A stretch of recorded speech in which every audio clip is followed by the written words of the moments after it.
All right, ladies and gentlemen, welcome to Kabbalah Café. It is so amazing to be here with you all. It is so great to study a little Kabbalah together. We got your seat saved for you. Just don't tell more.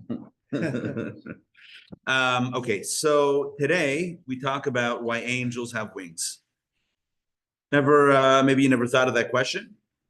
It's an interesting question. It's a question that the mystics ask. I wrote in the email on Friday. Can you imagine? I got the email out on Friday before Shabbos. You can tell that the days are getting longer when the emails come out on Friday. Anyway, so a lot of things have wings, and angels are always depicted as having wings. In fact, in the prophecies of Yecheskel, Ezekiel, Isaiah, the various prophets that speak of angels, they speak of angels having wings. Nafayim, right? Speak of wings. And the question is, what does it mean that angels have wings? What does that actually mean? And, like we've discussed in many Kabbalah classes, the idea, the notion of Jacob's ladder. Remember when Jacob has that dream? Yeah. When he's leaving home and he lies down to sleep on the way, leaving his home in the land of Israel. He's going to Haran to his uncle Laban. And on the road, he lies down and he has a dream. And in the dream, there's a ladder. The foot of the ladder is resting on the ground, and the top reaches into the heavens. In case you're wondering, yes, that's a big ladder or a great camera angle, right? Anyway, so there's a ladder that's going into the heavens, and he sees V'hine malachi Elokim olim v'yardim bo. The angels of God are going up and down the mountain. And we've discussed this many times. Why do angels need ladders? You would think, right? I mean, if Superman didn't need a ladder because he could leap tall buildings in a single bound, if I recall correctly, that was the line. If that's the case, then you would imagine also that angels wouldn't need a ladder, right? Do angels need actually rungs on a ladder? No, we've explained that indeed it's a reference to prayer, and prayer, the angels carry our prayer, and just like our prayer ascends step by step, just like we connect with God step by step, so too the angels are carrying those prayers step by step. All of that is what we've typically explained regarding angels and ladders and that sort of thing. Good morning, world. Good to see you. The question today, though, has nothing to do with ladders and angels. It's angels and wings. Why do angels need wings? And what does it mean that they're depicted as wings? Now, I want to ask you a question. If you had to guess, are angels physical or are they spiritual beings? What would you say? Very good. You got the right answer. Let me ask you the next question. Do spiritual beings have physical bodies? No. So then let me ask you another question. Well, hold on. We only have one person saying no. Right? Yaakov, you got the answer correct. A spiritual being does not, the fact that we call it a spiritual being means it doesn't have a physical body. Great. If that's the case, then what do we even mean when we say that an angel has wings? What is that? A physical wings? Doesn't make any sense. Part of the outfit. Part of the outfit. It's for us. It's for us. Yeah. It's like too much Red Bull. It's like, oh, okay, very good. Very good. All right. It's kind of like yeah, that was very good. It's like I was waiting for somebody else to say it. You were sitting on that Red Bull joke for years. Got it. Finally got it.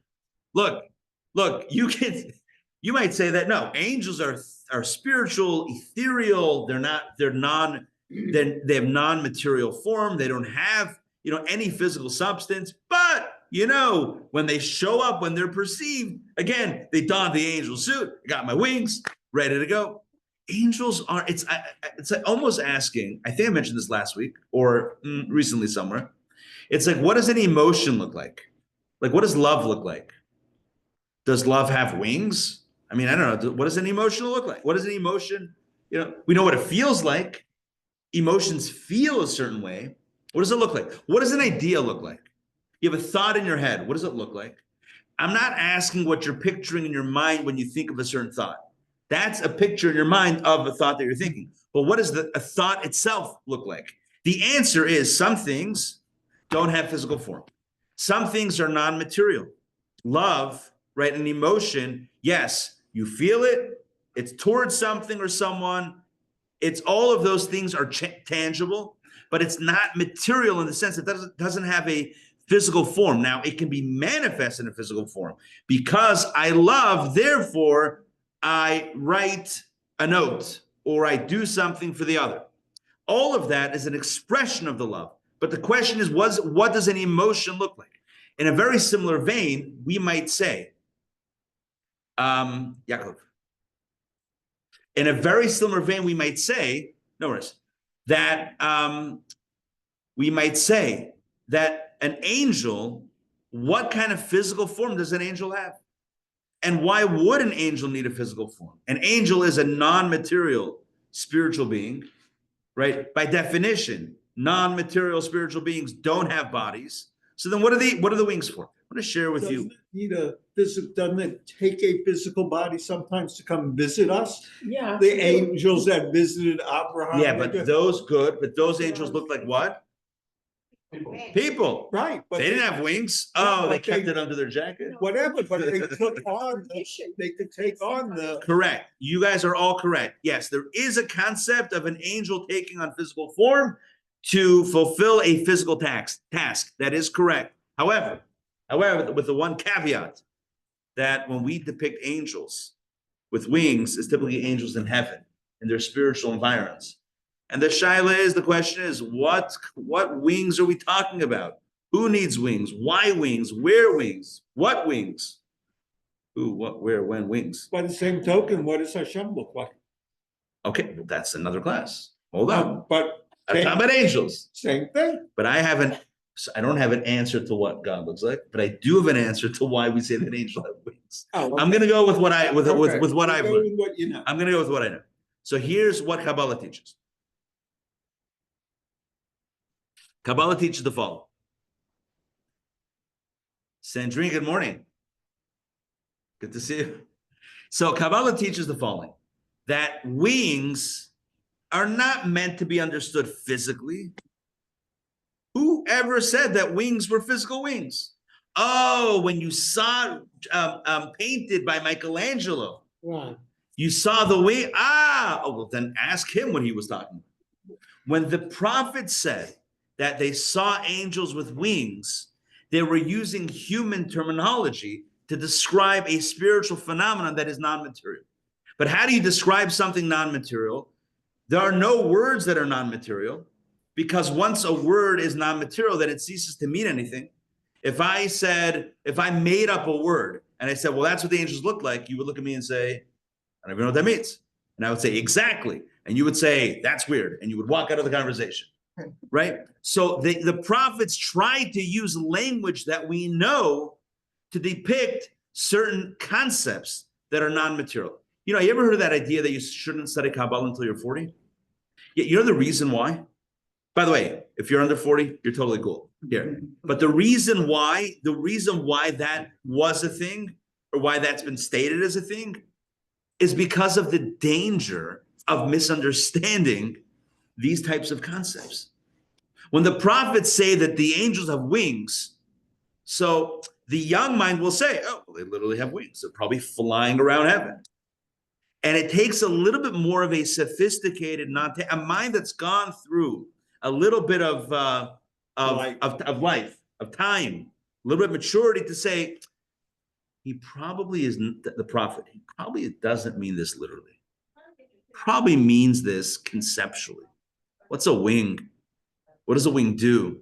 That's probably what he means. Doesn't mean literally. Why would an angel need wings? It's flying around heaven as if heaven is a physical space and you're trying to fly through like physical air that's providing resistance. The whole thing doesn't make sense. What the physics of flight applied to heaven? In what universe does that even make sense? A young mind will hear something and take it literally. Oh, wings are wings. A more mature mind understands that wings are not wings. Heaven doesn't mean the sky, right? None of this is meant to be taken literally. These are spiritual concepts, spiritual truths. The example that I always use is like somebody holds the door open for you and you say, wow, that's so sweet. What do you mean? You mean that literally? Or do you mean that conceptually? You mean that conceptually, not literally? Right? What are the properties of sweetness? Okay, so you take it, you strip it from the tangible meaning, and it applies to the person that does something kind. So what are wings? Now, everything that I'm sharing with you is not my own. Obviously, that's not what I'm here to do. I'm not here to share with you my own ideas and explanations. It's rather what it says in Kabbalah and Hasidic philosophy. So here we go. So wings, on a practical, on a physical level, are that which allow that entity to soar. Like a bird soars with its wings.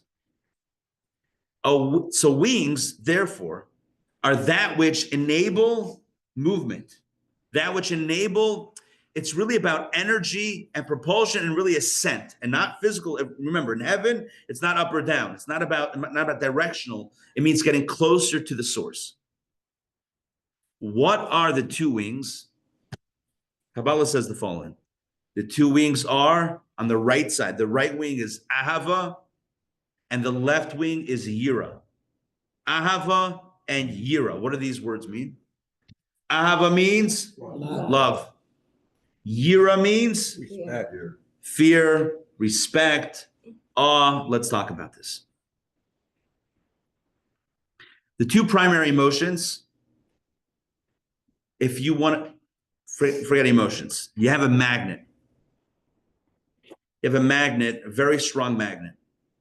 And if you hold it one way, the magnets attract, or right, very strongly attract each other. If you flip it around, or maybe flip both around, I'm not sure, right? What happens? The magnets repel each other. You almost can't, if you have a strong enough magnet, you almost can't put it together. It's so powerful, you can't even put it together. There's two pulls, emotional pulls. And let's bring this down into human terms because that's going to be the easiest way to understand this.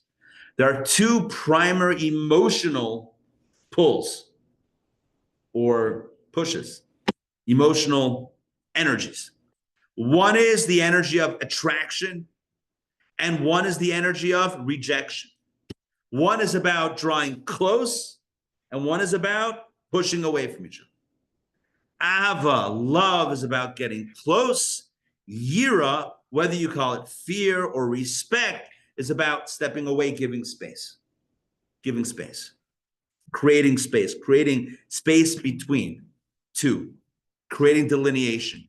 Every relationship, if it is to be healthy, needs to have a healthy dose of ahava, love, which provides the closeness, as well as yira, which is fear. I don't mean that in a literal sense. That sounds, you say fear and it sounds unhealthy, but I'll explain it soon.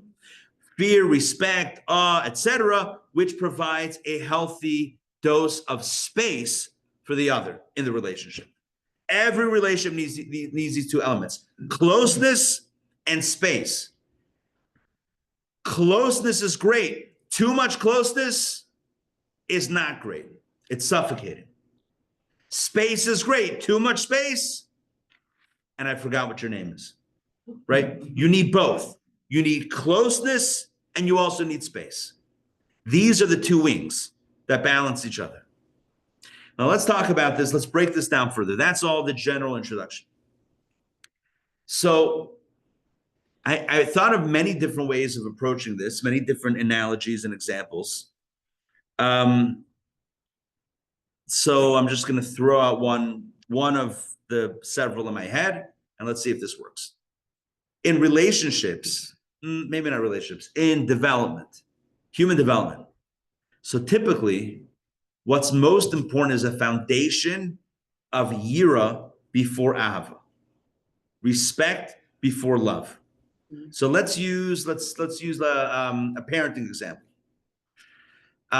When you're educating your child about, how to live a good life, etc., what to do, what not to do, likely the first approach is to say, this is right, this is wrong, you should do this, you shouldn't do that. develop a sense of, right and wrong, what's okay, what's not okay. And then you might introduce this idea of loving what's right because it's right. But the first step might be the sense of, for lack of better term, obedience or following orders. In other words, sounds a little harsh. I don't mean it in a harsh way. I mean teaching your child how to drive. Okay. Yeah, I had the same experience. Not fun. All right, good. What'd you say? I left that to my wife. I left that to driver's ed. I left it to my wife, and we both left it to driver's ed. First lesson was me. After that, driver's ed. Many of us can relate. All right, so here we go. So very likely, if you're sitting in the car with your child for the first lesson of driving, you're probably going to mention a lot of things that they shouldn't do, right? Don't do this. Don't do that. Don't do the other. Yeah, pray. First of all, start with a prayer, right? Start with a prayer. Don't do this. Don't do that. Like the actual like drive is so small compared with what they shouldn't do, right? Now, I'm not saying there's a lot of shoulds, by the way. Check your mirrors and check this and turn your signal on, blah, blah, blah. But honestly, all of that is about the safety piece of it, like the protection piece of it, not the actual driving. Do you see the difference in there? At least in my head, there's a difference. One is about the actual driving, which means move forward. That's the easy part. The hard part is all the other stuff, like move forward, but not into that car, or not into that car, not into that car. I mean, there's a lot of stuff. For some reason, and I've shared this before, probably in this class even, for some reason, not my first memory of driving. Like I remember very clearly. First time I got into the car, I had a driver, this is Pennsylvania, driver's license. I get into my station wagon, or family station wagon, and I pick up the car, and this is my memory, and it could be wrong, but it was an Oldsmobile, like a 1979 Oldsmobile station wagon, I think. Station wagon. They know what Google is. It's fine. They don't know what a station. It's fine. It's fine. All right. All right. It's SUV. It's okay. Oh, SUV. It's before an SUV, there was a station wagon. Good. Okay. Good. Great. We're on the same page. I distinctly remember getting into the car and putting it to reverse and just proceeding to like hit the car behind me. Like immediately. The very first thing happened. Now, it didn't like damage anything, but just bumping into the car behind me. Okay, welcome to driving. That's not supposed to happen. You were driving the station wagon. Those So were hard to drive. I don't think it was hard to drive. I don't believe, by the way, that there was the requirement, I could be wrong, to have your foot on the brake before you change gears. Did that come later? Am I wrong? No, you're wrong. I am wrong? Yes, you always had to have. You always had your foot on the brake? So how did I do that? Talent. All talent. Oh, probably I took my foot off the brake. And who would have thought? Imagine, first time you're in a car, who would have thought that you have your foot on the brake, but you're on a flat surface. The moment you take your foot off the brake, you're moving. What's making you move? The physics don't even make sense. Like, what would make you move? You're in reverse. In reverse, but I didn't hit the gas. Till today, I don't understand. I'll be honest, I don't understand. But that's the way it works. What's the point? There are a lot of things, huh? So, The car was idling too high. it was idling too high. All right. That was one of those cars, by the way, that eventually in its tenure, you would have to like pump it. You know what I'm talking about? You'd have to like give it gas to turn it. You know what I'm talking about? Before you turn it on? Yeah. You remember those cars? Yeah. In the cold. Yeah. You can, Oh, yeah. you could when they say you choose flood the engine. Oh no, that's if you do too much. If you flood the engine. Yeah, right. No, you don't want to flood the engine. Flooded the engine. No, you want to just enough, like one or two, just to get the ball rolling. I haven't thought about that in years. I'll be honest. Who knows? I don't know. All right. Now cars are So- on batteries. So here we go. So when it comes to driving, there's a lot more don'ts than do's. Don't do this, don't do that, don't do the other. And even the do's are really don'ts. It's all about safety and protection as opposed to enjoying the road. Just going that's easy, go. But careful this, careful that, careful the other. It's kind of like, and I don't want to veer too much off track, but it's almost like, when it comes to the 613 mitzvot in the Torah, so the breakdown is 248 do's and 365 do nots, one for each day of the year. I'm almost kidding, but right. So, and the question is always asked, why so many do nots? Well, the answer is typically there's more be carefuls than you're good. That's in life, right? It's more things to be wary of than things to do. So love is associated with the do's. Ava, love, is associated with the do's. Yira, fear, awe, respect, and we're still going to break that down further, is associated with the do nots. So like in a relationship, for example, so because I love you, so I'll do this for you. Because I respect you, I won't do that to you. Right? I respect you. Therefore, I won't hurt you. I won't do something that hurts you. Because I love you, I'll do something that you love. Because I respect you, I won't do something that you don't love. Now, every relationship needs both. You need love and you need respect. Now, if you want to put it into other terms, you could even use the word fear. In a relationship, this is a very real thing. What's the fear? Not that you're afraid of the other person. That's unhealthy. But fear means a sense of, I don't want to lose this relationship. That's a sense of fear. In other words, that's a form of fear. The form of fear is, I don't want to do something to cause any tension or friction or breakdown in this relationship. Why? Because I don't want to lose them.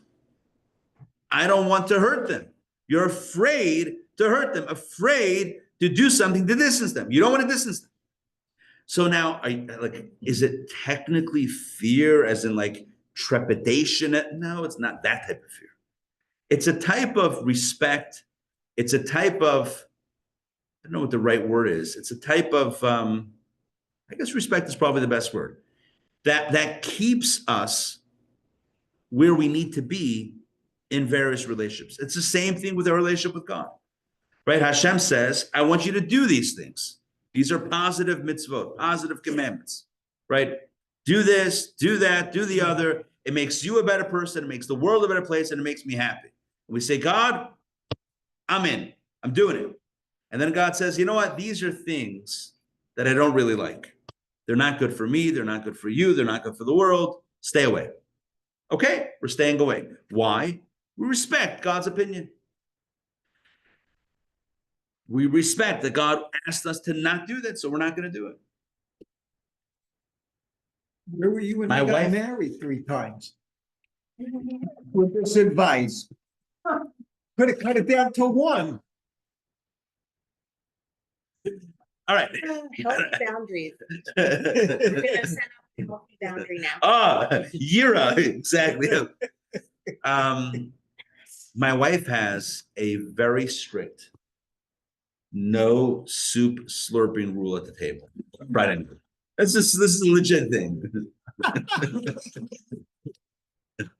So I want to talk about myself. If the kids ever are, or sometimes the kids' friends will come over and they'll be like, it's like we all look at my wife and all the kids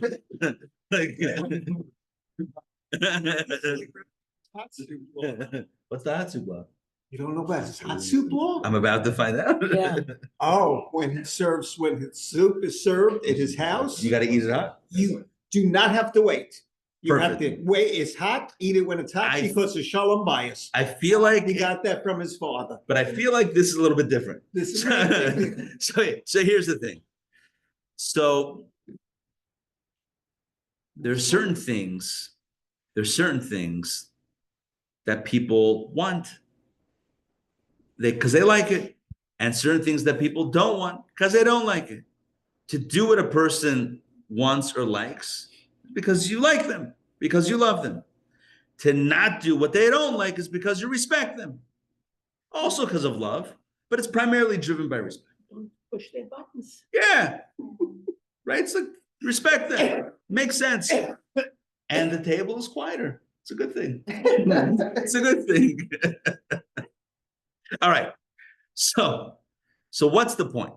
The point of all this is to say that there are two energies, two emotions that fuel relationships.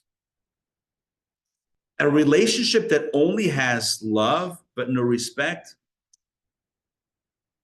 you know, that's a hard, it's a hard relationship to keep going because, you know, I love you, I love you, I love you, but without the respect that provides the boundaries and provides kind of like those guardrails, there's nothing holding someone back from loving that person, but maybe loving someone else also, because love is love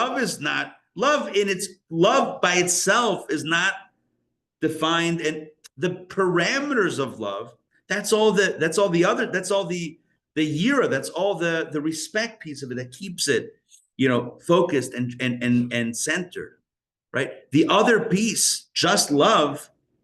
So imagine a bird, I guess, I don't know, not actually, you know, physically like this, but conceptually, a bird with one wing. Oh, I have a better example. Imagine a canoe, right? Canoe or you kayak? What do you do? Kayak. Kayak. Imagine a kayak. And you're just paddling on one side. What's going to happen? Circles. It's going to go in circles. You're going to go in circles. And like, oh, let me paddle on the other side. Go circles the other way. You're just going in circles. What do you need to do? You got to paddle here and paddle there. Cue up the Yeshiva University joke, right? The Yeshiva University has the crew team, the rowing team, and they come in last place all the time. And one of them decides to go right to Harvard to see how they do it in Boston, Harvard, maybe Yale, whatever it is, New Haven, Boston, and they come back. And guy says, "Okay, here's what I have to report." Turns out that these guys have one guy barking orders and 7 guys rowing. We have 7 guys barking orders and 1 guy rowing. And that's, I don't know if I got the numbers right, but approximately that's the approximate joke. So look, if you have one wing, it's not, one wing is not a good situation, right? You don't want one wing. One wing means You're out of balance. yeah, you're not gonna go forward. You're gonna just go around and around and around. It's not where you want to be, right? Whether it's this wing or if you have just love without respect, it's not sustainable. If you have just respect without love, I don't know. Many people respect many people, but it's not like you don't get close like that with respect. That's not. You need both. A healthy relationship needs both. When the prophet said that they saw that the angels have wings, 2 wings, this is how Kabbalah explains it. Kabbalah explains that the angels possess both ahava, love of God, and yira, a deep-seated reverence for God.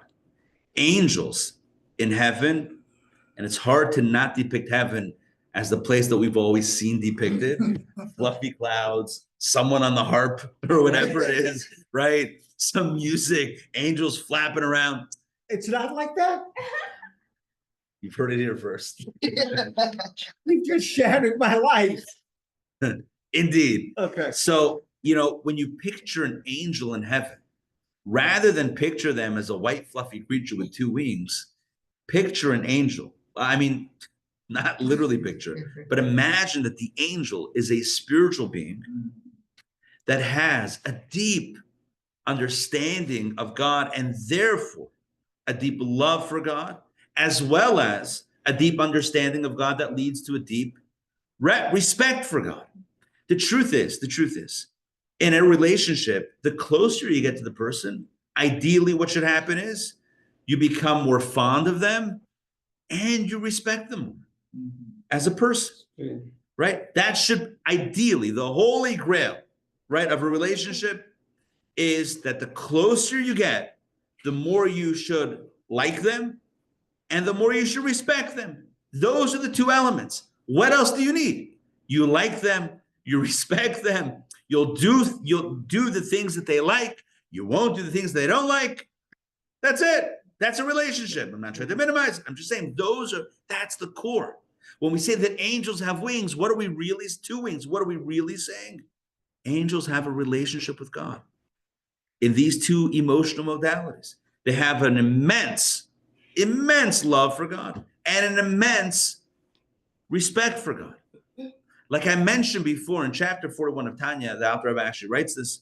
He says, Ikra v'sharsha, the foundation and the root of all divine service is yira, is the respect.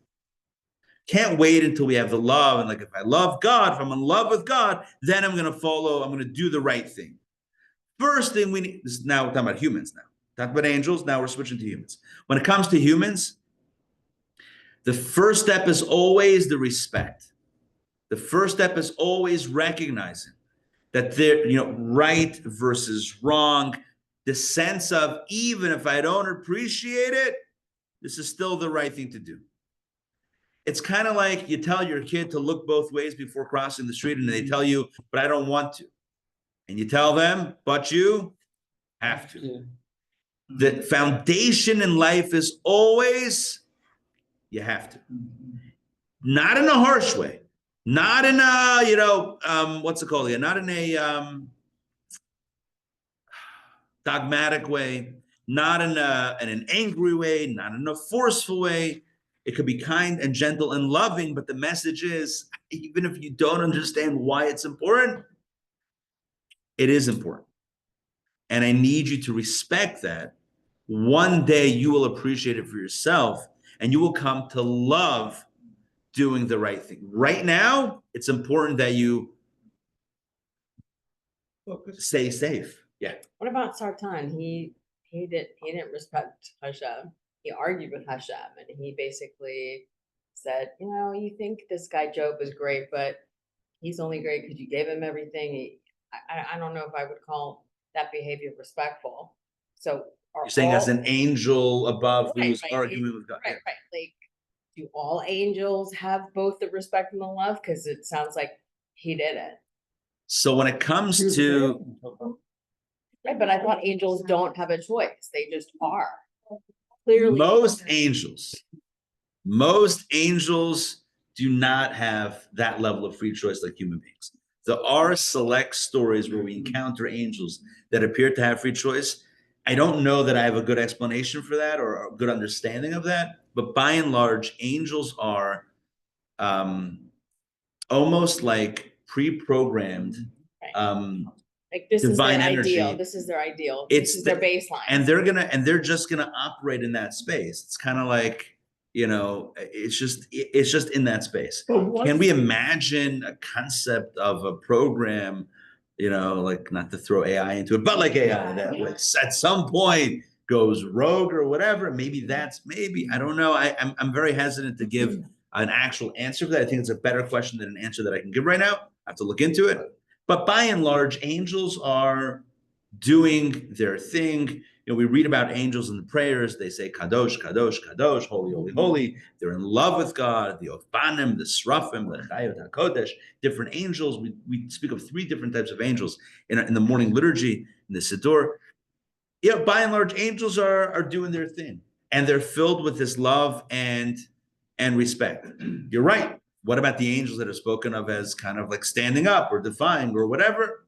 Okay, we need further research into that. But by and large, angels have that kind of that innate love, this innate respect for the divine. I think what you said makes sense because the Proverbs just says the fear of God is the beginning of wisdom, which means that at some point in time, since that's the beginning, you almost progress past that fear into something else of some sort. Right. And so the way it is with human development is that it's really important. It's actually very important on a developmental level to create a foundation of a baseline of its respect, but it's also, I think, it touches on the concept of commitment to something. Because when we talk about commitment, what is commitment really? Commitment really means that no matter how I feel, in the moment, I'm committed to getting it done, right? It's like, why would you ever need the concept of commitment? What is commitment? Imagine two people commit to each other. They commit their love to each other. What does that actually mean? You might call that a wedding or whatever it is, but like, what does that actually mean? If you love each other, great. What do you need to like commit to each other? The committing. But we know what it means, right? It means that one day I may not feel exactly the same. Making a commitment. Two countries, they sign a treaty. Why are they signing a treaty? Either they're happy with each other or they're not happy with each other. What's the treaty? What's the paper for? Either we like each other or we don't like each other. What do you need a piece of paper? The treaty says, right now, we're okay with each other. And the paper is saying we're going to commit ourselves to the things in the paper, even if we don't feel, even when or if we don't feel like it. In other words, even should the day arrive that I want to do something different than what it says in this paper, I'm committing, sticking to the paper. That's what the commitment is. Commitment means I'm sticking to the paper. It's working at it. Then the work begins. Then the work begins. The foundation of human development is to exercise this idea of commitment. It's like Hebrew national commercial ads. Remember those? We answer to a higher authority. It's like, but it's not only God, it's parenting also. A child knows that there are things, whether you understand it or not, there are things that are, this is okay, this is not okay. Do I appreciate it? Do I recognize it? The kid wants even a simple, not a religious example, simple example, you know, having dessert before dinner, something simple like that. You say no. Why? It's not a thing. We don't do that. Why? Because that's why. One day you'll understand that it's right. Cookies. Your face. Only because you're here, we're gonna go along with it. Sponsoring this podcast? Yeah, I don't know. Anyway, so cookies aside, the cookie exception aside, the certain things we tell our kids, like, it's very healthy. It's very healthy for a human being to have a baseline of commitment, a baseline of respect. It's very important. It creates a healthy foundation. Obviously, the goal would be to love that which is good, to love that which is right. Absolutely. Think about a mitzvah, right? I can do a mitzvah two ways. I can do a mitzvah because, well, I'm supposed to do it, or because I love doing it. Which sounds better? You love doing it. You love doing it. How is that not better? I love doing a mitzvah. That's great. But you know what? If you're not there yet, do it because you're doing it. Like, don't wait. Do it because, you know, like Nike said, Just do it. just do it. Or as I like to say, just do it. Anyway, Like that. I'm here all week. The swoosh is actually a chauffeur. Think about it. Think about it. Think about it. Just saying. Just saying. All right. All right. Anyway, the point of all this is that there's two ways to operate. You can operate from a place of yira or ava. You can operate from a place of respect and reverence, or from love. You need both. Both wings. You need both wings. Which is the first wing to grow? Which is the first wing to develop? The respect. The next wing is the love. By the way, in Western, I don't know, Western or Eastern, I don't know, I'm just throwing out words here, but in at least, you know, the images, the novels, whatever it is that are popular today, I think, a lot of them, when they depict love or depict relationships, it's all about love. Yeah, as being the first thing to develop. You need love. Sells books. I know. I'm just saying that in Judaism, and this is not only with interpersonal relations, but it's in general, it's really important to respect the person. Right. To respect them. You really appreciate them for who they are. Like, I don't look at you as somebody who's there for me, as somebody who only exists because I love you. I let you exist because you exist. You're valuable. I respect you. your personality, your likes, your dislikes. I appreciate you. Then and then on top of that, I love you. That's a winning combination right there. I respect you and I love you. But if I love you. We've talked about this. I don't know. I must have said these words 1,000 times. I mean, now I'm thinking like, which words did I say? I don't even know which words, but this concept I must have said 1,000 times, like over the years. Like, love at its core is selfish. I love you. I come first in that sentence. You come third. Even love is before you. I love you. You almost didn't make it into my sentence. Had I moved the period one spot over, it's just I love. And it could have been chocolate. It could have been sports cars. And it just happens to be you in this moment. And my love of chocolate is my love of getting chocolate. My love of cars is driving cars. And my love of you, I don't know. Now I got to think about that. What is my love for you? Is my love for you actually about you or is it about me? Love. Hey, Natan, good to see you. Love is tricky. Love is like put up on a pedestal. Now you got, no, right here. You get all the hard questions now. Bring my ace in the hole. Good to see you. All right. So here we go. Jacob and Rachel. He loved her is He had to wait though. Oh, this is good. This is a good. no, but he still loved her immediately. He It did. doesn't Maybe mean she there did isn't love at something. first sight. Right. There could be love at Love first sight. first sight, and then you instantly respect that person. Yeah. Yeah, I think that's good. I like that. Did she It do- doesn't mean, yeah. Did she do something that was very kind though? No, that But was that was Rebecca. Rebecca. That was Rebecca. Yeah. It says he saw her by the well. I think it says he kissed her and the sheep. Yeah. It's Going back equal opportunity. Going back to the angels for a second, as a child, I often wondered, why did Hashem need angels? He's Hashem. What's he They need? the messengers. What's that? They the messengers. What did he need messengers for? Why did he You're just- asking a good question, but I want to hold that question because I want to keep on going. So here we go. So yeah, you're asking a good question. What about Rachel? Jacob loves Rachel. But I think that answer was very good. I think the answer but he has to wait 7 years to marry her. And it says that the 7 years were a kiyamim achadim ba'avasei oisa. They were like a few days because of his love for her. Isn't that beautiful? But then you think about it, I was like, wait, that doesn't make any sense. I would have been the opposite. The commentators ask, that doesn't make sense. When you love someone and you can't, marry them, you're being held for 7 years, that would be excruciating. How does it go by a few days? So the answer is there love or is it respect? I know the word being used is love, but if it's a selfish type of love, then the longer you're withheld from that which you love selfishly, which you want to get, then it's going to feel painful because you want it.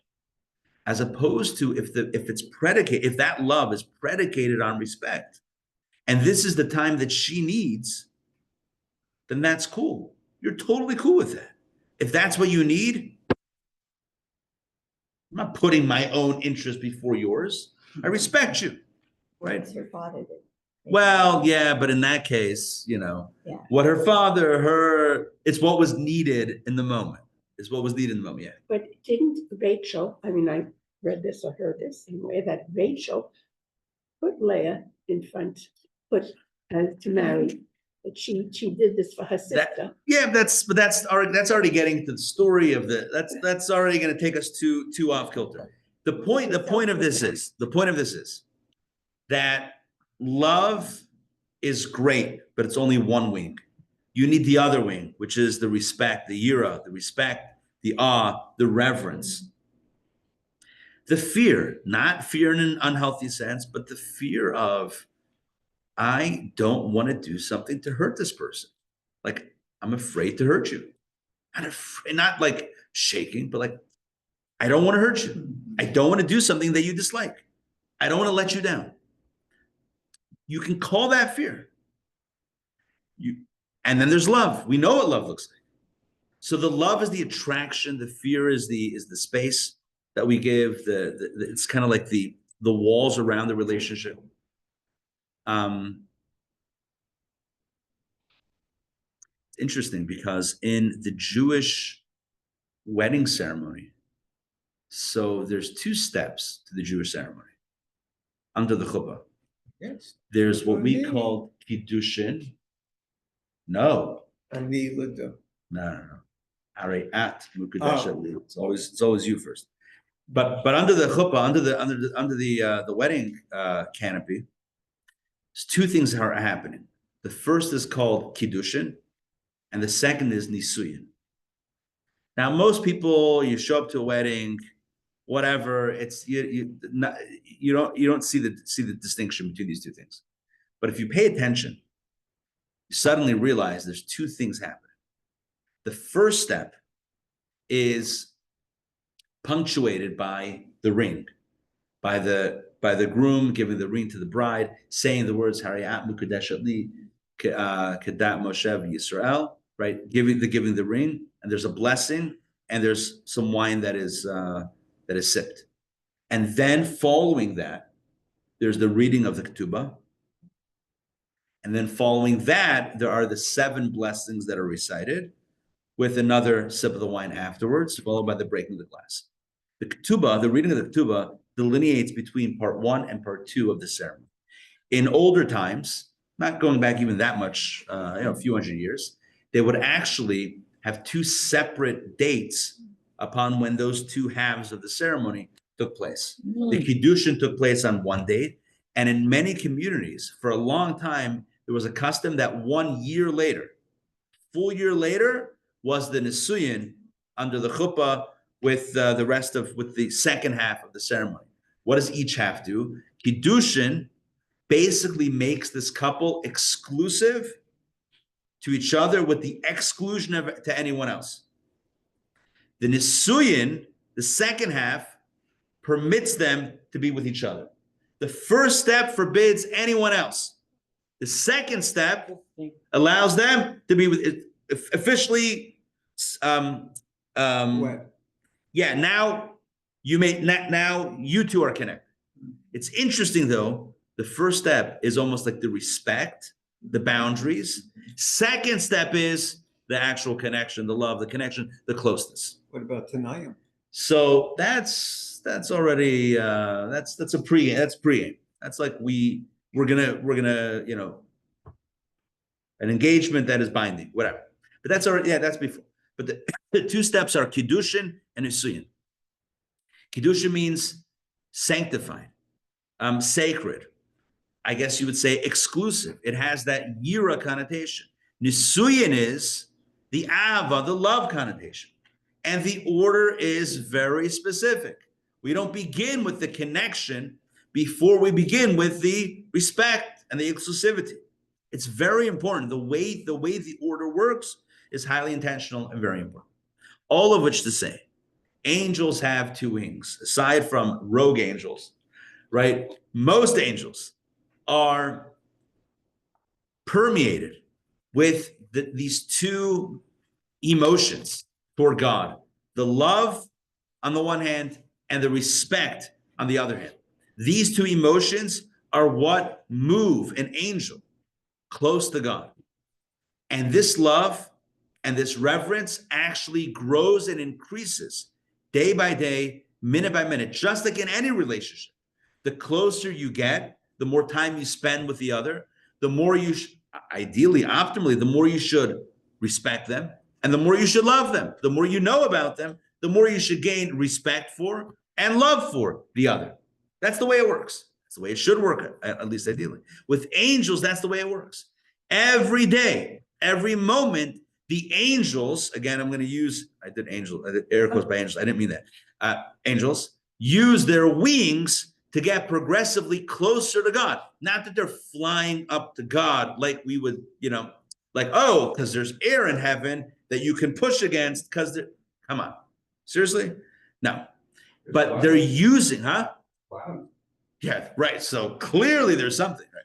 So the angels are using their wings, meaning using the elements of Ava and Yira, love and reverence, to continue to deepen the relationship with God. That is the place that angels are in. The space that angels are in, a space of love and reverence. They understand God, they appreciate it, and it's like this beautiful loop, this feedback loop that increases. The more you know, the more you love, the more you know, the more you respect, the more you respect, the more you love, the more you love, the more you respect. It just keeps on feeding. And so angels are constantly going higher and higher. However, like we said last week, although angels can climb ever higher, they cannot experience a radical shift, a radical transformation. Angels are on a trajectory, are on a path that climb. It's kind of like maybe the best way I would. So my wife last week, she's the principal of the Chabad Day School, and she took the kids, part of the middle school girls' annual trip. So she was one of the leaders of the trip. And they went to, I want to say North Carolina, maybe, to skiing. Is there skiing in North Carolina somewhere? They went skiing? They went skiing. The middle school girls, yeah. So then I saw some footage. My wife took some videos, and by the bunny slopes, is that what it's called? Like when you first learn how to do bunny slopes. So, you go down, and then there's like this little, What? no, how you go back up to the bunny slope. There's, no, not a ski lift. It's Escalators though. it's an escalator. Yeah, but there's no steps. Yeah. It's like a moving, Ramp. a moving ramp. Yep. A moving ramp. Yeah, it's like a moving ramp. It's like protect. You go up, and you go down, up and down, up. Great. Magic So- carpet, Sorry? called magic carpet. Magic carpet. There you go. There you go. That's actually a cool name. I didn't know that. That's a cool name. So, man, I picture, right? Whoops. But like the way I imagine this, like the angels in heaven, it's kind of like this magic carpet. It's kind of like this. They're on this, this thing. They're moving closer, not actually physically, right? This is all like conceptual, but they're moving closer. But it's steady, it's consistent, and it's steady. But they're moving closer. That's the good news. Like human beings, what we would say? Sidewalk. Where's the drama? Where's the excitement? Where's the novelty? Where does it get interesting? We've been saying this whole time how we are meant to also kind of embody this modality of the angels, to have the Av of the year, the two wings. They have two wings. We should also develop two wings, starting with the wing of reverence and respect, and then moving to the wing of love, appreciation. All that makes sense. However, human beings have a feature that angels by and large don't have: the ability to mess up. And with the ability to mess up, it means to fall completely off the magic carpet. Then, because we have that ability, we have the ability to also create a new path that wasn't even in the script. And to use that analogy of the script, it's kind of like, imagine you have an actor on stage. Imagine this is a live performance. You have an actor on stage, and they have the lines, like they have this, not holding it, but there was a script.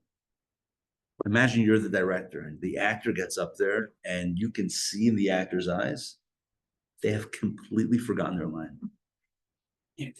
This is live theater, my friend. This is not, if this were an emergency, the tone that you would have heard would have been followed by instruction. No, this is an actual emergency. This is not a test. Imagine if the actor, just with that lost look, says, you know what? I don't know what I'm supposed to say, but here's what I want to say. And just feels the actual character, not feels the script of the character, but like just gets in that moment, gets in touch with the character, and just starts this incredible dialogue, monologue, whatever. Improv. And the director's like, this is really good. Or if it's like a film, like, keep the cameras rolling. This is actually great. How many of the greatest lines in film were recited, improv? Funniest lines, best lines, most iconic lines. Just because you're feeling it. Angels are on that magic carpet. It's kind of fixed. I would even liken it to having the skis, but the skis, I'm just very elaborate now. The skis are magnetic and you're almost locked into that thing. You're not really going to go anywhere else. Like you're on that trajectory. You're on there. Like you're not really, there's not much deviation. You're pretty much locked in. Humans have the ability to create magic. Improv, we have the ability to destroy things. We have the ability for epic failure. We also have the ability for epic, what's the opposite? Success. But more than success, I feel like success doesn't capture it fully. We have the ability for epic redemption. Epic redemption. Like that makes where we get to so much greater than had we just been on the steady, slow path of ascension of the angels. It's precisely the factors that can cause the kerfuffle to happen that allow for the redemption to happen. Does that make sense? And I think we've seen this all in our lives, right? That same internal stuff that allows us to really mess up can also allow us to really come back in an incredible way, in a way to reinvent ourselves. Yeah, you ever hear a person like they reinvented themselves? When has an angel ever reinvented themselves? Not that we're knocking angels. No, we're not that we're knocking angels, but like that's the contrast. So what we're going to do today is continue reading. We have 4 minutes. We're going to continue reading Inside. Please take a pass. I don't know that ever. Yes. Well, and there's no physicality there, right? Correct.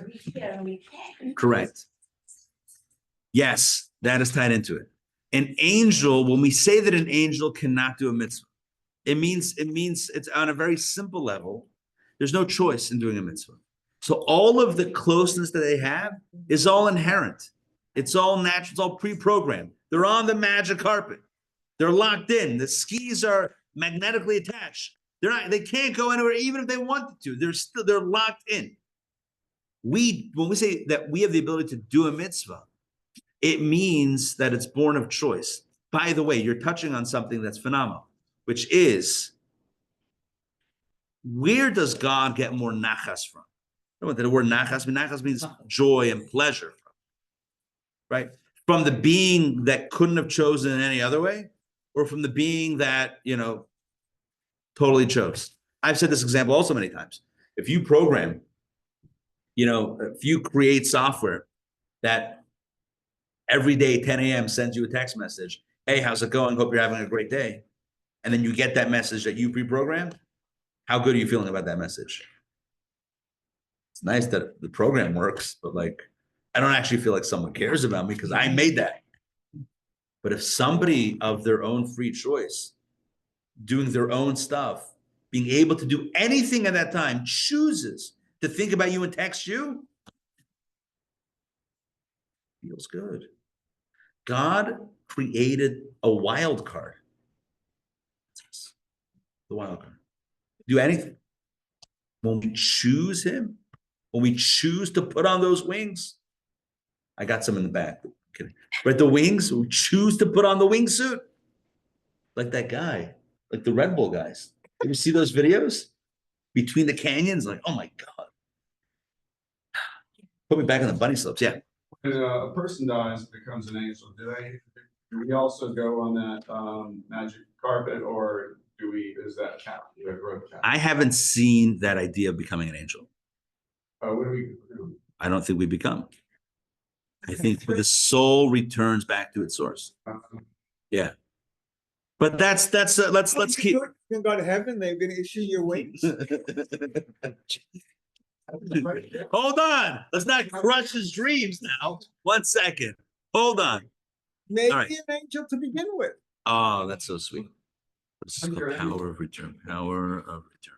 Okay, here's what we're gonna do. We're gonna do this.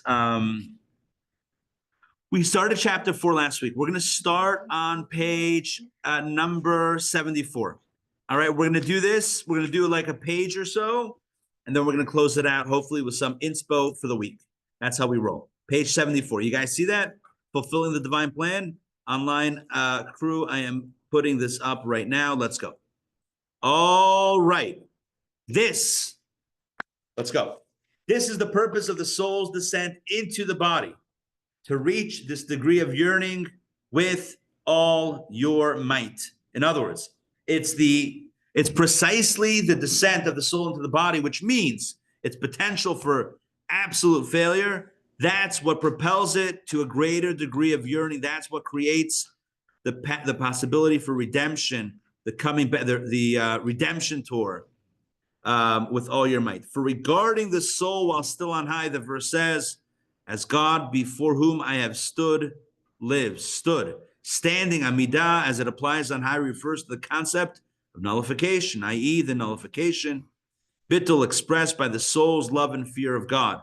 Those are the two wings that souls and angels have. Spoke about angels today, but souls above are basically the equivalent of angels. The love and fear of God that the soul experiences on high are incomparably greater than the love and fear one can experience below, since the manner in which God is comprehended on high is altogether different. So just to explain that, what the soul and what angels can experience on high, their degree of love and fear of God, that ava and yira, the love and respect, is incomparably greater than what a human being can experience below, in a world, in a body, with an animal soul, and all the distractions that we have. You cannot compare the high def, the HD 8K, whatever, right? The clarity of feeling, the emotional, being emotionally attuned that the soul has above to the way the soul feels it below, experiences it below. On high, let's continue inside. On high, the soul comprehends godliness in a far loftier manner, similar to the comprehension of the souls in Gan Eden, in paradise. As such, and since it comprehends God differently or much greater, the love and fear generated by this comprehension are far loftier. Remember, I mentioned the feedback loop, right? It's like the more I know, the closer I get, the more I feel. It's all of that loop. So the soul, and he's focusing on souls, not angels, but the soul above understands God in a much greater way, in a much closer way than we can below, and therefore has a different level of love and fear. Yet, and here's where the whole narrative flips, as we've discussed today. The verse says, before whom I have stood. They, souls and angels, are but stationary. Although there are ascents, right, like on that little magic carpet thing, they're nonetheless orderly and graduated, all well within predefined limits. No radical change, no radical transformation, nothing to shock anyone. This is comparable to the relationship between cause and effect. Even though a cause is higher than its effect, and the higher cause for this cause is yet higher than it, for every cause is but an effect relative to its own cause. Nonetheless, they're still qualitatively related to each other. He's referring to a concept in Kabbalah, which we have not really talked about, called ila va'alu, cause and effect. When you have a cause and effect, so if something is the catalyst for something else, typically catalyst and effect, cause and effect are relative to each other. Like, think of an example, even relative to like ideas and emotions. When you have an idea and it produces an emotion, the emotion is going to be commensurate to the idea. You're not going to think one thing and have an emotion in a completely different place. That doesn't make sense, right? If you're thinking about someone or something, you'll develop either a like or a dislike for that thing. It's not going to be for something else. It's like, it's going to be relative the effect is always relative to the cause. Let's continue. For this reason, the cumulative ascent from one effect to its cause and so on all the way up cannot be said to be boundless. Rather, all the ascents are within predefined limits. It's almost like, imagine a chain, like a chain with loops that are interlocked with each Right. other, cause, effect, but then that effect becomes the cause for the next effect. So cause, effect, cause, effect, cause, effect, cause, effect, right? Scaling down. Imagine if you were to climb up that ladder, back up. You'd be climbing up the ladder, but you're only climbing up in an orderly fashion. You're not going outside of this paradigm. You're not going beyond the cause. You're just climbing up to the next rung up. Let's continue. And we're going to, let me see where we're going to. Okay, we're going to do two more paragraphs. Now, this applies only to Mamale Kalaman. And some of these concepts I'm going to explain next week, but I just want to read it through to get like a little bit of ground. I'm in the text under us. Now, this applies only to Mamale Kalaman, which is the God, and he explains, which is the godly light that radiates in proportion to the world's ability to receive it and devolves from one level to the next by means of cause and effect, where each level is proportionate to each other. So if you imagine the cascading light of God that is creating our reality, so it starts off with God, and then it gets, more diminished, more tangible as it flows, filters down through the progressive chain that's called Seder Shashal, the chain of creation. So until it hits our physical, tangible world, you have all of these levels where the light gets cut, the light gets more minimized, the light gets more tangible until it creates our reality. So this is cause and effect. And conceptually, you can climb back up that light ladder all the way to the top, or all the way to the top, but you can climb up. However, but that's still orderly. That's still orderly down and orderly up. It's a seder, an order down and an order up. However, in order for the soul to become ambulant, I love that word, ambulant meaning that which is moving beyond being stationary, but really moving, ascending higher and higher in an unbounded manner, which is the underlying idea of love with all your might, not just with all your soul, but with all your might. The ascent is neither ordered nor graduated, but truly unbounded, ascending with a yearning for the light of the Ein Sof, his essence and being, who is beyond having any association with the worlds, as explained earlier. This is not the light that creates the world. This is God's own light beyond creation. So how does a person get to that space, to yearning for that level, to go completely beyond the entire structure of an order of creation? This is accomplished specifically through the soul's descent into a body. The body and animal soul cover and conceal the godly soul's love of God, which causes the person to reflect on how extremely distant he or she is from godliness. And this brings him to the intense love described above. And we'll end over here. And what we've ended with is this incredible magical idea that it's precisely the concealment, it's precisely the darkness that brings out the greatest light. It's precisely the resistance that brings out the greatest force. And I want to give you an example. So I mentioned Friday was my birthday. And so unbeknownst to me on Friday, or whenever it was, my wife and my daughter, so they went to buy some birthday accessories. And they got one of these things where, okay, I'm trying to describe it. It's like this tube, and it has like, not really confetti in it, but like little circles that are like gold and white. And you kind of like, it's all manual. It's nothing, there's no like explosives, there's nothing, nothing. It's all right. It's all manual. It's just like, correct, or no Shabbos either. No Shabbos either, because we did Friday night. So it's literally like a cylinder, like imagine this, well, it's smaller and whatever, and thinner, but imagine the top is off. So you have all this stuff inside, then you put there's like a top on it, and then you pull back kind of like this, just like a stick. It's all like almost like a plunger, right? It has a stick with like a little thing. You push it, and it pushes out the stuff. But it comes with this little, for lack of better term, this little, what did they call it? Because there was instruction manual. We were like, we don't know how to do this. But like there was an instruction manual. It sounds very complicated, right? It's a target. But there was this little like O-ring thing. Gasket too. Gasket, maybe a gasket. A little rubber gasket. And you're supposed to roll, you pull back the thing, and you're supposed to roll the gasket up to the top so that now the stick is kind of like held. And then you push it and it explodes. Now, some of the kids said, what do we need the gasket for? If we're pushing it anyway, what do you need the gasket? You push it and you're not getting any force. there's no force. And you realize that the force is born of the resistance. And you're like, this is Kabbalah. And I'm like, this is Kabbalah. You are amazing. Anyway, what is it weird? How was the cake?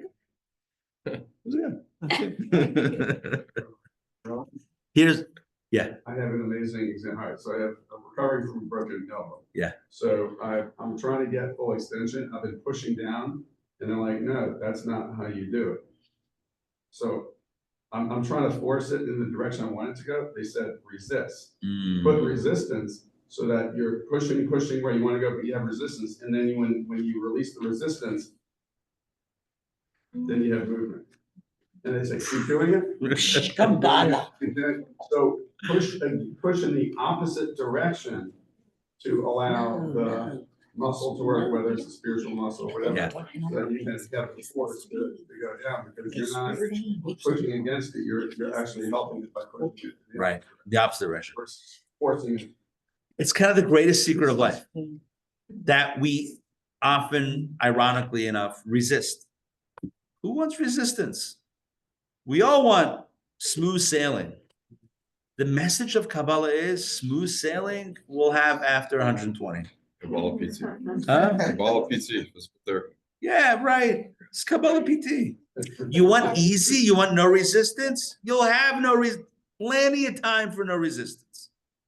This moment in time, this life that we live right now, a soul in a body, is all about the resistance. It's not about torture. It's not about hurting the soul. God forbid. It's not a negative. Providing the resistance for greatness to flourish. Becoming a clear diamond. Yeah. It's providing the pressure to create the diamond. Yeah. You're not going to get something really beautiful without a little bit of pressure. Oh, you want steady, consistent, mediocre? Great. Then no resistance. No resistance. You know what you're getting. It's steady, it's consistent, but it's also like average. It's right there in the middle. You want something spectacular? It's going to require a little gasket. It's going to require a gasket. It's going to require a little pressure. It require a little bit of drama. Welcome to the world of drama.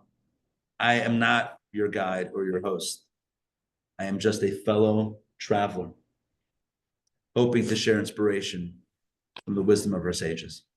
And so, as we enter this week, a new opportunity, a new chance, let us embrace the resistance that we have, the challenge that we have. Again, like I said last week, we don't ask for challenges, but we have challenges either way. Let's embrace it and recognize the truth behind it. It's not there to hold us down. You roll up that gasket, it's not to stop the momentum. It's only to give it more force. It's only to make things more beautiful. The moment you recognize that is the moment you take away the negativity from the resistance, and it becomes a tool for the greatest growth. Thank you for joining me this morning for Kabbalah. Yasha Keller. We love you. Thank you. The feeling is very mutual. All right. Yes. How do we work down here, pushing the resistance of what we do? Then Springboard. you cross over, you'll be high on the. Correct. higher There, though, however, yeah, so that will create there. Once you're there, and the reason is you said it before also, that go hand in hand. You can't do a mitzvah there. But you know what that really means? No, but you know what it really means? You can't do a mitzvah there? It really means there's no challenge to do a mitzvah there. Even if there were mitzvahs to do in heaven, it wouldn't be difficult. It would be automated. Right, exactly.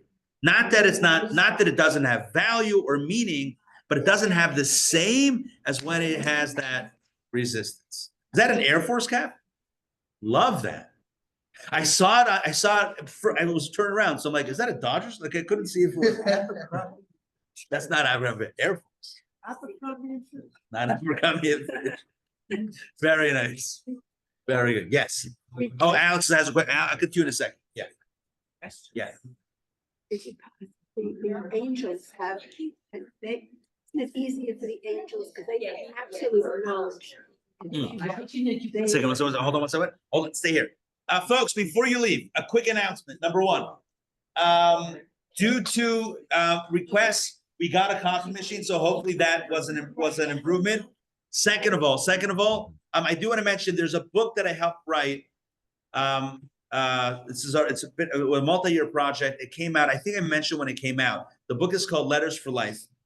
It's a book of guidance from the Rebbe and his correspondence and his written correspondence about emotional wellness and just like inner well-being. So we are having the author, who's a friend of mine, Rabbi Levi Shmatkin, come out. This is going to be in March. It's going to be, I want to say March. It's like a Sunday in March, maybe the 23rd, whatever that Sunday is in March 23rd. He will be flying to Atlanta. We'll be having a book launch and talk. And I feel, again, a personal connection because I helped shape, edit, write, whatever part of the book. So that's going to come. So set the date, save the date. March, at least right now, tentatively, it's at March 23rd, Sunday. Check your local listings for times and all that stuff. But that's coming up. And also, I feel like we have other stuff coming up. All right. I'm sure you'll get the emails with all this stuff. And we need to face the red Connecticut. He does. Ilya Shmutkin. I believe he does. I believe he does. Hold on one second. Ellen has, give me a second. I'll tell you another. Okay. All right. The angels have absolute knowledge of God. They know that God exists. So they're Right. It's not a moving belief. closer towards Right. them. It's easier than So easy. us on earth. Even though we have faith, we want to have faith. There's that little, The resistance. well, not a resistance, but just God. Right. I call that resistance. Yeah. You know what Rabbi Levi Yitzchak of Berditchev, what he said was, he said to God, you're making it difficult for us. You put the world in front of our eyes and you put yourself in the books. You have to learn about God from the books. You did it the other way around. That's when you put yourself out there. You put the world and worldly pleasures in the books. Things would be very different. You're right. It's harder for us. Angels have God. They as an absolute, as a given. There's no question. Second question too. The Tanya class. Yes. Is on Zoom also. Also, yeah. Because I. Are you not getting the? Are you sure? I signed If you signed up for, you should be getting automatically. years ago in Connecticut. with He's Rabbi really- Darren. Oh yeah. I have the book, Tanya. Well, It's like, no. So what's amazing about this new series on Tanya is that Rabbi Tzvi Friedman, who lives here, he's writing a brand new translation with the specific goal of writing it in simple language and language that is like easy to, not any fancy English, straightforward, easy to understand. It actually is amazing. But he's great. We have to make sure that you have that link. So what maybe, can you remember to just send me an email and I'll just send back the Zoom link? okay. Just send me, just put a Tanya Zoom and just send it to me and then I'll reply with that link. My third, you told me about the story about. Yes. that kid says, Yes. Did you find it? Where am I supposed to? So the story roughly goes that he's looking to marry off his daughter. He doesn't have money. Someone comes to the Baal Shem, he's desperate. Baal Shem keeps on telling him, "Don't worry, this should keep on moving forward with it. It's fine."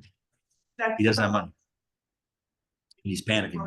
3 days before the wedding, he feels like the other side is going to back out because there's no dowry, there's no money. So he comes to the Baal Shem Tov, and Baal Shem Tov says, "Don't worry." He leaves, and then another man comes to the Baal Shem Tov. He says his son is sick. He needs a blessing for his son, something like this, something along those lines. The Baal Shem Tov tells him a story. Once a man who was wealthy, and trying to remember what happened. And something happened. He had a challenge. I forget what exactly the challenge was. And he promised that God, somebody told the story 2 weeks ago. And he promised God that if God helped him through this, he would give like a big sum of money to tzedakah, the charity. And he got the blessing, but he didn't follow through the commitment. This is the story that Baal Shem Tov is telling this guy about a guy that did a commitment. And the guy realized this was him. He had done this. This guy that had come to Baal Shem Tov for blessing for his son realized that he was the one in a previous episode, previous situation, had promised a tzedakah gift. So he's like, his face goes white. He says to Baal Shem Tov, that was me. What do I do now? Baal Shem Tov says, you have to make right on your commitment. Yeah, you have to make right on your commitment. You'll have the blessing that you need now as well. The guy, he had money. He gave the sum to the Baal Shem Tov. Baal Shem Tov called back Rabbi Kitzis, who says, so that's kind of that's the story. So this story, I'm going to see if I can find. I have to ask the guy who told the story.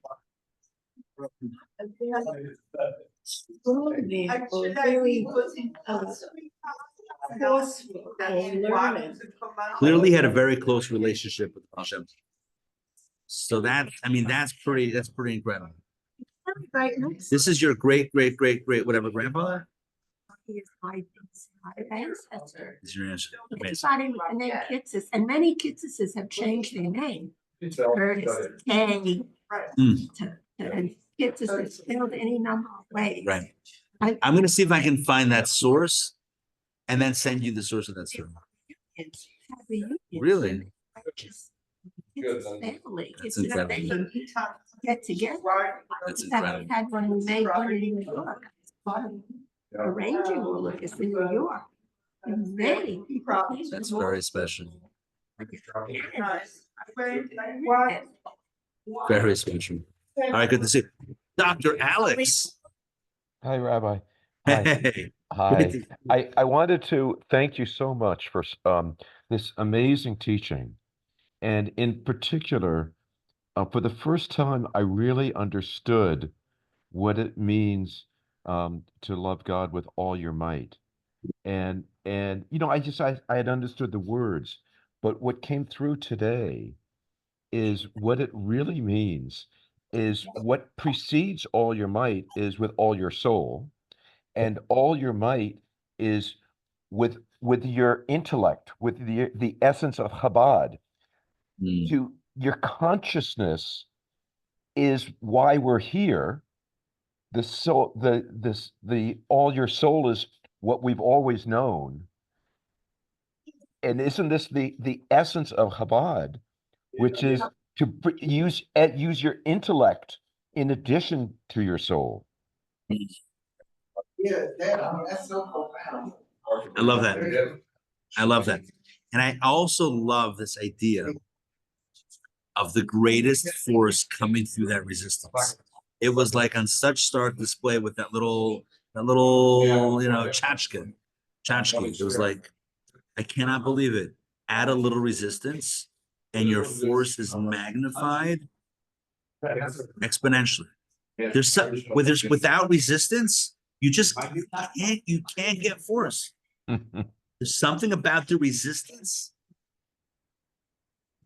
Anyway, listen, that's why we're here. We're here to get clarity. We're here to get these types of moments. Dr. Maxey, good to see you. So great to see you. Renata, Jennifer. We had, by the way, before, I meant to say hi to him, but he popped out in the middle and then he jumped up. We had Mark. I don't know if you guys know Mark Yampolsky. He joined. I believe he might still be in the Far East. He was doing this tour of like the Far East for a few months. I would love to have him have just like checked in and see where he is. He hasn't been on in a little while. Anyway, good to see you guys. Shavua Tov, Dr. Maxey. Great to see you. All good? Shavua Tov. Thank you so much. Everything's good? It will shape it all. Awesome. Great to see you. Jennifer. Thank you. Great to see you. Bye. See you guys.